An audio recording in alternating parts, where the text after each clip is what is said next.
มงคลชีวิตที่7พาหูสัจจัญจะ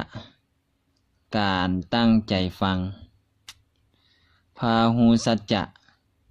แปลว่าการได้ฟังมาหลายโดยอัดได้แก่การศึกษาการศึกษานั้นย่อมเป็นของที่สำคัญ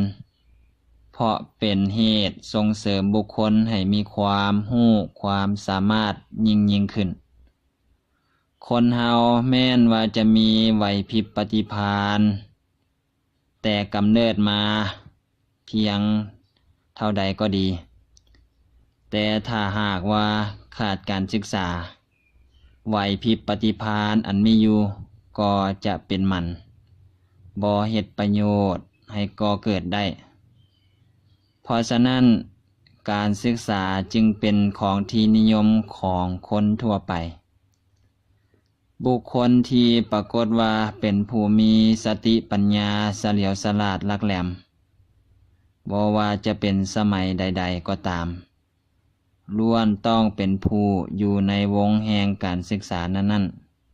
ๆจะนอกไปจากนี้ก็หาบ่ได้แต่ถึงอย่างนั้นการศึกษาซึ่งจะสำเร็จเป็นความเจริญแก่บุคคล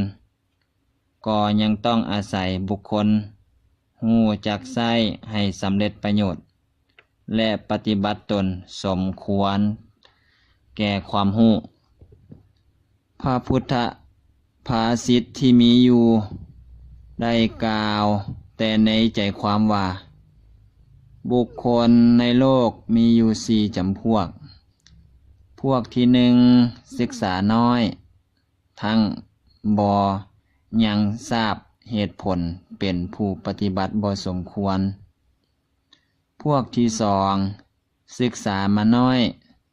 แต่ว่ายังทราบเหตุผลเป็นผู้ปฏิบัติสมควรพวกที่3ศึกษามาหลายแต่บ่ยังทราบเหตุผลเป็นผู้ปฏิบัติบ่สมควรพวกที่4ศึกษามามากทั้งยังทราบเหตุผลเป็นผู้ปฏิบัติสมควรแล้วทรงติพวกที่1พวกที่3ทรงสรรเสริญพวกที่2และพวกที่4ตามในแห่งพุทธภาษิตนี้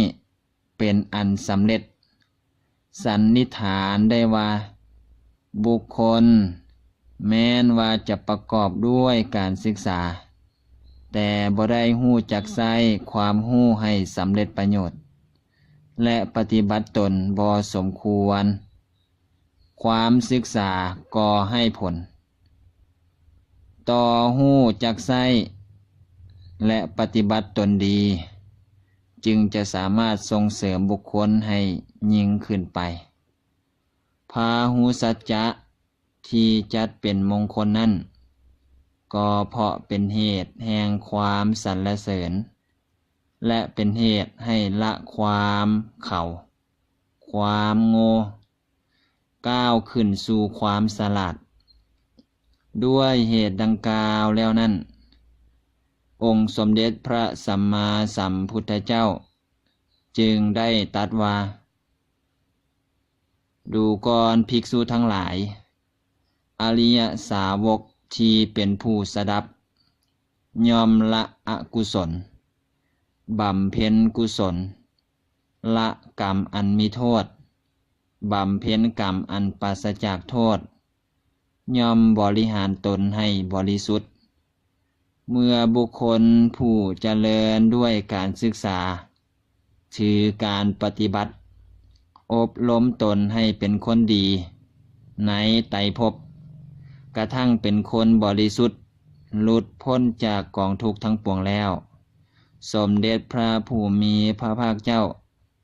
จึงได้ตรัสว่าเป็นมงคลยอดของชีวิต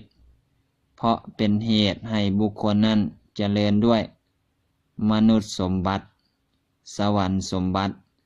และนิพพานสมบัติชื่อว่าดำเนินตนอยู่ในทางแห่งความเจริญจัดว่าเป็นมงคลแก่ตนประการหนึ่ง ขอเจริญพร